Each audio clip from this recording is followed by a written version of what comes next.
Welcome to today's Explainer. We so often think of character as something that's suddenly revealed in a single lightning bolt moment of crisis. We absolutely love that dramatic before and after story, don't we? But today, we're going to see why that's actually kind of a myth. The reality, and the core premise of our source material today, is that character is never a single decision. It's really a slow build. So that brings us to the big opening question for you today. How is character actually built? Well, it's not magic, and it definitely doesn't happen overnight. True character is actually compounded. It's built by what we repeat day in and day out, who we watch and model ourselves after, and, crucially, what we ignore or allow ourselves to just stop noticing. Okay, let's dive into this. The slow build is basically the compounding result of those daily repetitions, the people we model ourselves after, and, those unexamined compromises we stop noticing. This is the underlying mechanism behind literally any sudden-seeming change in character or skill. When you see someone suddenly succeed, or suddenly fail morally, you're not seeing a spur-of-the-moment thing. You're just seeing the final result of thousands of tiny, invisible moments. Which brings us to our first major component. Section 1, Habit as Your Champion, the Trained Soldier. The author Steven Pressfield has this amazing way of describing habit. He doesn't see it as some restrictive rule, but rather as a trained soldier. It's an active ally that you build from the inside out, drilled in day after day, until it becomes strong enough to actually fight your internal resistance in battle. And honestly, this brilliant concept bridges centuries of human experience. Just think about ancient philosophy for a second. You've got the Stoic thinker Seneca advising us to take walks as literal maintenance, to nourish the mind before a hard decision or a difficult conversation. Now compare that to modern physicality. Think about big wave surfer Laird Hamilton's crazy intense underwater training, or the legendary choreographer Twyla Tharp's strict 2-hour daily gym routines. The ultimate goal for them isn't just physical fitness. They're actually drilling the deeper habit of showing up.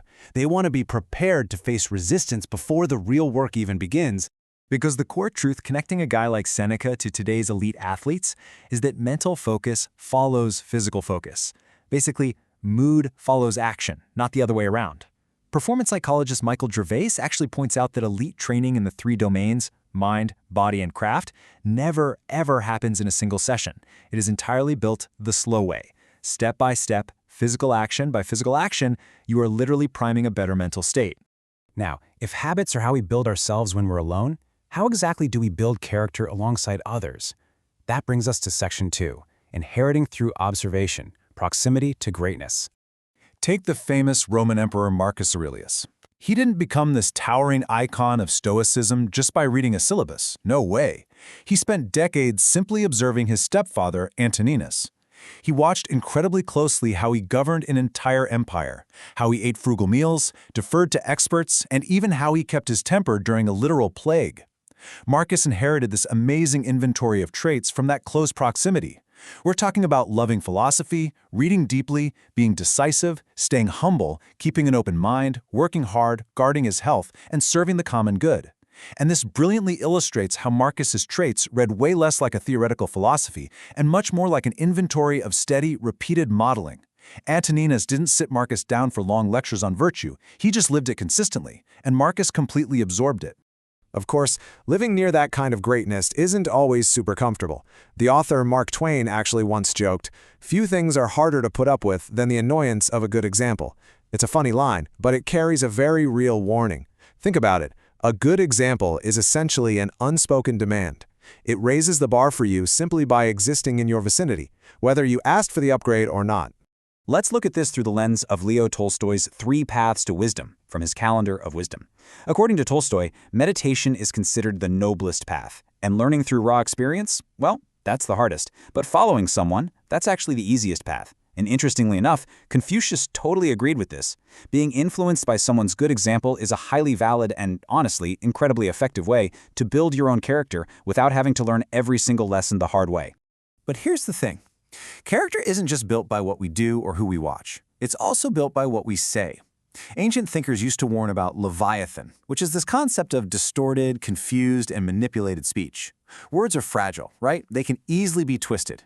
So to guard the truth against this kind of manipulation, the Buddha offered a highly practical 3-part filter for our words before we even speak. You just ask yourself, is it true?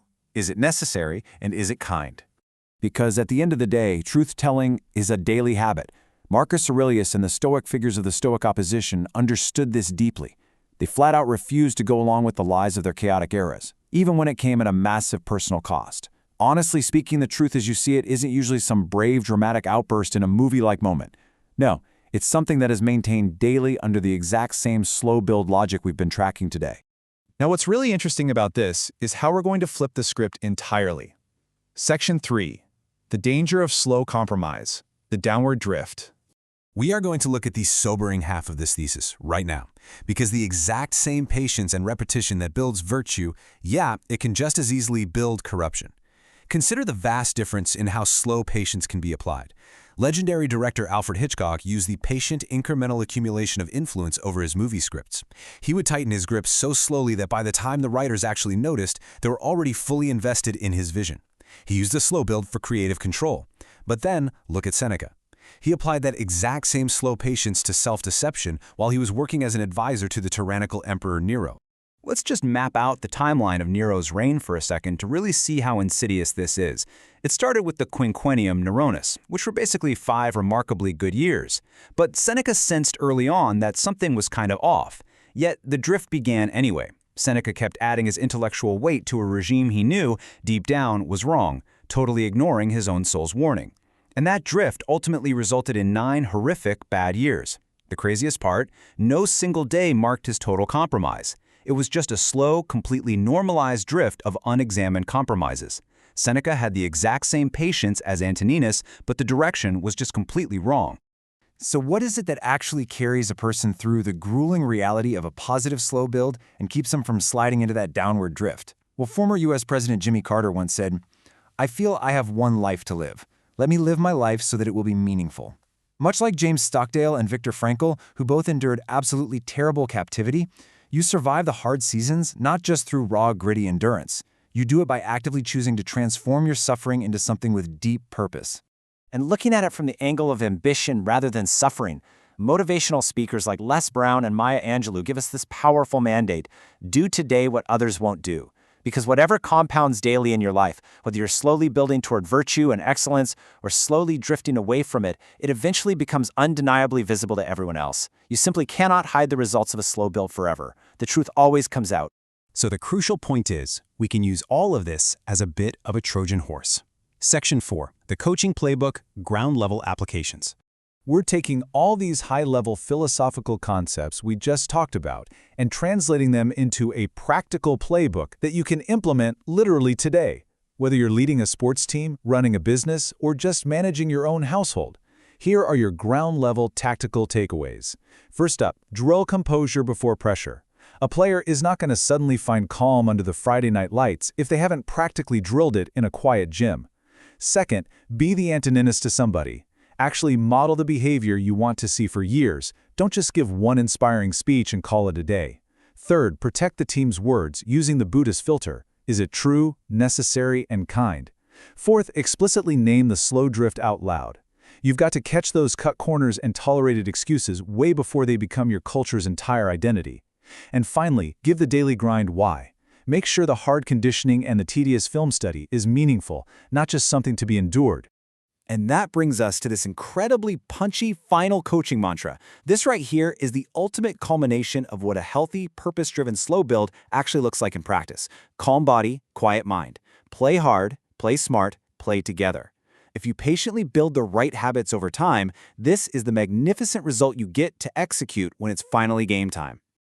As we wrap up today's explainer, I really want to leave you with one final provocative question to chew on. What are your daily repetitions quietly building? Remember, your character isn't a single decision waiting to happen somewhere down the road in the future. It is happening right now. Take a hard look at your habits, your unexamined compromises, and the examples you're following. If this sparks something for you, I highly encourage you to dive deeper into the sources we covered today to map out your own path. Thanks so much for joining me, and keep building.